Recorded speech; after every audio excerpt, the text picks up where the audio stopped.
チェンバーボーン。うっかり水位を見誤り洪水なんかも起こしちゃったけどインフラが整い盤石な基盤を手に入れた我らがビーバー。尻尾をカスタマイズする装飾アイテムも導入され幸福度もアップ。さあ英気は養った。開発を続けるぞー。さらなる幸福度アップのためにアゴラの建設を計画するも地面にしか設置できないので置き場に困り中。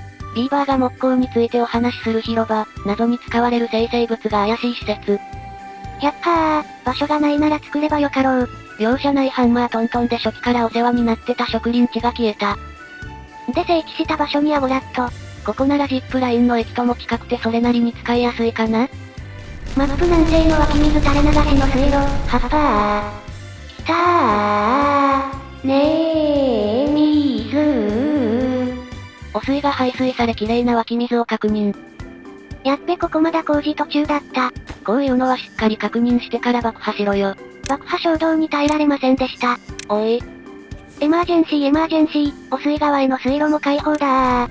近隣で作業中のビーバーは近づかないように、爆散するぞ。汚水だばー。暗くて見づらいが汚水川に合流して、無事綺麗な水も入ってきたようだ。なお下のバルブは全開放、綺麗になったらここでせき止め予定です。パラボラアンテナあった湧き水も水路開放。着実に汚水川の浄化が進行。下流の湧き水も水路開放だー。おいバカ溝足りてねえじゃねえか。これはうっかり。今回も安定のどこか抜けてるビーバー脳であった。お、尻尾の装飾が普及してきたね。サタデーナイトビーバー、こいつなかなかの歌舞伎者だな。推しの顔で股間を隠す、これが紳士のビーバーです。いやそういう用途で人の顔使ってくれるなよ、ちょっと恥ずかしいじゃねえか。マリサの顔の方が恥ずかしいから大丈夫。色々と大丈夫じゃねえよ。お前座ってないで働きに行け。働いてないで思い出した。多分もう科学ポイント必要ないと。HTTP アダプターとか使わないけどアンローク。これにて全ての施設の開放が完了。さらば天文台、フォーエバー。次建設することがあったら、街の景観のためのただの装飾として頑張ってくれ。ただいま尻尾の装飾中。コメント欄で画像の上下を気にされてる方がいたが、こんな感じでございます。お座りしてても股間を隠せる安心デザイン。おい。やっはー、足りてなかった溝掘りだー。なおこの深さがこのマップの掘れる一番深い場所になります。水位が上がるとほぼ水湧かない不毛な湧き水。そろそろ土砂を使った工事も始めたいので、土砂採掘機の導入を開始。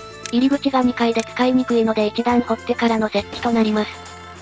こんな感じでオナシャース。ジップラインの駅前に土砂用の倉庫を設けることで、建設作業員が土砂を運びやすくしようという目論み。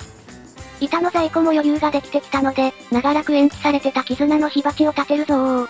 景観を崩さない程度に目立つ場所を模索。幸福度も40の大台を超えてきたね。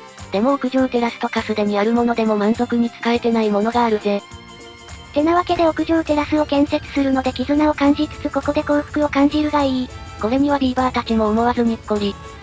さあ土砂採掘機操業開始だーって動力来てないじゃん。施設の埋め込みはしっかりやってもシャフトは埋め忘れる。これがビーバー脳だ。糸かなし。今回は少し自動化で資源カウンターを設置。倉庫が土砂でいっぱいになるまで掘り続けるのだー。メモリー使って 0% 以上 90% 以下とかでも良さそうだけど、土砂は使う使わないがはっきりしてるからこれで十分だな。爆薬関連施設の周辺を整地だー。今後規模が大きくなると汚水が乾季に乾いちまうから、ここも底下げするなりして整備しないとな。16時間労働を終えお家へ帰るビーバー。長距離通勤で倒れるまで働かされてたビーバーもジップラインのおかげで帰宅できるようになったぜ。絆の火鉢、完成だー。もりもり幸福度も上がり45、絆の火鉢だけで幸福度5も上がるのか、大したもんだな。ビーバーたちもかつてないほど幸せいっぱい。この調子なら幸福度マックスも遠い夢じゃないぜ。ビーバーは共に戦場を駆け抜けた戦友、しっかり幸せにしてあげないとね。以上、前にやったネズミたちの島開発の動画の宣伝でした。てへ。てな感じで幸福度関連も割と揃ってきたね。次はパン関連かな？ちょうど天文台跡地が空いてるから、ここに適当にパン焼き工房建てちゃいましょ。まあガマとかまだ育ててねえから一部は当分ただの置物だな。倉庫建てるから立ち退きじゃー。倉庫高く積み上げればいいだろ。高い建造物はフォークテールには似合わないからやだ。謎のこだわり。こんな感じになりそうろー。強制立ち退きで16匹のビーバーがホームレスになった。急いで増築するから多分平気でしょ。でも12匹分しかなく足りてない、適当の極み。寿命で減るから大丈夫。256匹の8ビットも崩れた。8ビットはただの趣味だし目標は実績の500だよ。そういやそうだったな。建築作業員の小屋も一部撤去したので適当に整列。ビーバーの夜明け。我先へとかける通勤ラッシュビーバー。さらにビーバーたちを増加させ工場等を増築する場合、地熱だけでは動力不足になるので下準備でバッテリーを建設。いい感じに深さのある汚水ドレーン封印地の上を利用して、高いほど多くの動力を蓄えられる重力バッテリーが採用された。こっそりやってた大きなポンプ下の底下げハッパー。深さをマップ一番下まで下げることで、浄化された川の水を最後の一滴まで使おうという計画。川の浄化が終わったらトンネルで繋ぐ予定。よっしゃー。久々の換気だ。これで汚水の湧き水周辺の工事ができるぞ。水深こそ浅いもののこの貯水量、ノーマル難易度の換気ならどうとでもなりそうだな。まあノーマルでも9日くらいの換気は来るから、自然蒸発も考えて水深3程度は欲しいところ。てなわけで川の水深を深くする工事をしやすいようにルートの確保も片手まで開始。寿命で空き家ができてホームレス撲滅。住宅に屋根をつけてさらなる高環境に整備。大きなポンプの貯水池と川をつなぐための工事のルートの整備。空気の一切ない水で満たされたトンネル、窒息しないか心配だ。重力バッテリー、完成だー。これだけあれば多少無駄遣いしても大丈夫そうだな。なお土砂採掘機方面のシャフトとは繋がってないのでこれもそのうち一元化した方がいいかな。これ完成すると製粉処分の動力が足りないから少し効率落ちるぜ。換気が来るぞー。うるさいよ、今何時だと思ってんの。換気1時間前の警告なんだからまあそうなるだろ。消そうそして換気がやってきて今回は6日間、今回の換気で汚水の湧き水をすべて潰すぞー。おー。もちろんやるのは危険の危ないトゲの除去。除去したら堤防で封印だ。撤去しなくてもいいトゲもいずれ邪魔になる可能性がある。今回の換気中に全てのトゲを除去するぞ。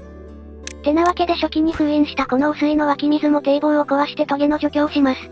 小焼けがビーバーが多発しそうだ。普通の湧き水の汚水域対策も同時に進行。これは換気前でもよかったな。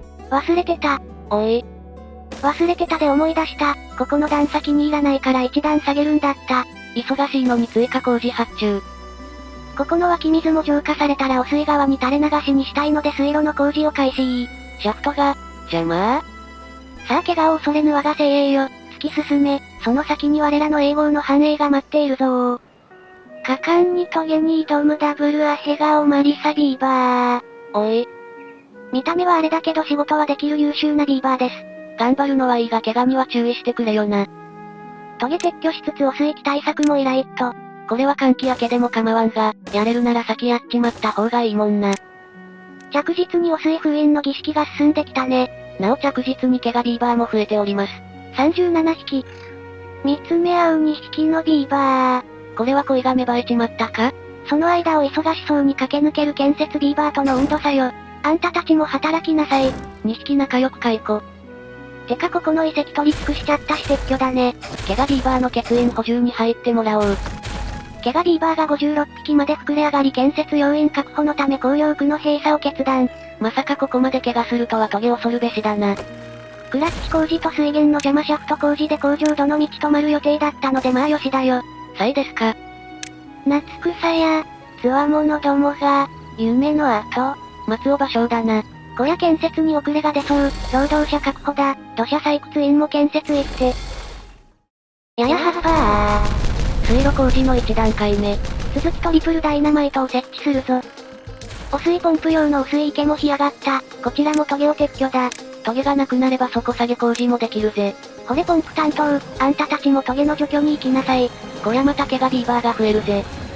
気温少女の鐘の声、所用無常の響きあり。サラ宗樹の花の色、少女必須の断りを表す。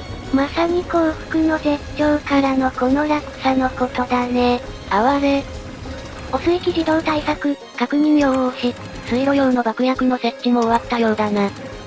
換気中だけど、はっぱー。換気中の貴重な水だろうとお構いなしで垂れ流す、ハード難易度だったらぶっ飛ばされる行為。命の水。湧き水からの水路確保完了、換気明けには汚水川が綺麗な川として使えそうだ。そうそう放水場の自動化をメモリーでやろうとしてたんだった。だが建設依頼だけ出して満足して、そのまままた忘れてしまう悲しいビーバー脳であった。ふわで先ほどの水路をバルブと水門で貯水しようかと考えふと思う。上に水位を上げたくても湧き水の上には持ち上げられないと。なお自動組み上げポンプで運べないこともないぜ。それはちと大規模工事だね。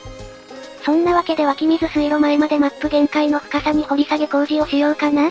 結構爆薬必要だがもともと低い位置、一度の葉っぱで済みそうだ。まあまだ汚水川の上流に汚水溜まりがあって川が安全じゃない。よって先に川が溢れないように工事を。ってちょっと待てここの汚水の湧き水封印終わっとらんじゃないか致命的なボンミス。換気終了まであと1日、明日ダッシュで工事しなきゃ。で河口の方にも川の水をせき止めるためのダムを建設。若干デカめのダムだけど、丸太有り余ってるからサクッと作れそうだ。こんな感じになりそうろ塞ぐべき場所はそれほど多くはないが、貯水できる水量はそれなりにありそうだ。最終目標は完全緑地化であります。そりゃ先が長そうだ。いつかはこの河口の水を自動で汲み上げて、上流まで流れる自動循環システムを作りたいね。まだふんわりとしたイメージしかしてないけどこんな感じかな。ハード難易度だと水循環させると蒸発だけでやばいけど、ノーマル難易度ならなんとかなるかな。湧き水の有料次第だからやってみないとわからんの領域。まあやってのお楽しみだぜ。さあ循環システムのためにもトゲの除去と封印作業を。ってこの動きは、おいこいつら上から撤去作業してるんだが。上から撤去できるなら換気待たなくても橋かけてクレーン工事できたじゃん。地上に生えてるトゲを上部から振り下ろすハンマーで撤去。こいつら器用だなマジで。工事観光間際に気づくこの悲しさよ。哀れ。閉じる意味ないと思うけど、汚水池の汚水の湧き水にも水門作ろっと。多分使い道はないが他についてるからなんとなくってやつ。毛がビーバー63匹。地獄。命の水。汚水川復活をお見せしたいが、湧き水の勢いが遅いため早送り再生をさせていただいております。下流の汚水溜まりが綺麗な水で希釈されたら、この川はもう汚水川と呼ばれることもなくなりそうだね。怪我を恐れず頑張ったビーバーたちの歓喜の声が聞こえてきそうだ。そんなお祝いムードの中でお前は一体何をしとるんだ。河口の水門裏でビバ柱となり、水害から町を守る生贄になるつもりのようだ。森へお帰り。では汚水川をほぼ復活させ貯水量を増やすための追加堤防の工事をしながら今回はここまで。面白かったと思っていただけたら、ハイプチャンネル登録グッドボタン、何でもお願いいたします。私のやる気スイッチです。危険なトゲ撤去工事でたくさんの毛がビーバーを出してしまったが、大きくインフラ基盤を盤石にすることに成功したレイム。目指すはビーバー500匹の実績解除。この調子で一気にビーバーを増やせるのか？続きが気になる方はチャンネル登録がおすすめなんだぜ。ではまたお会いできることを願って。じゃ、またねー。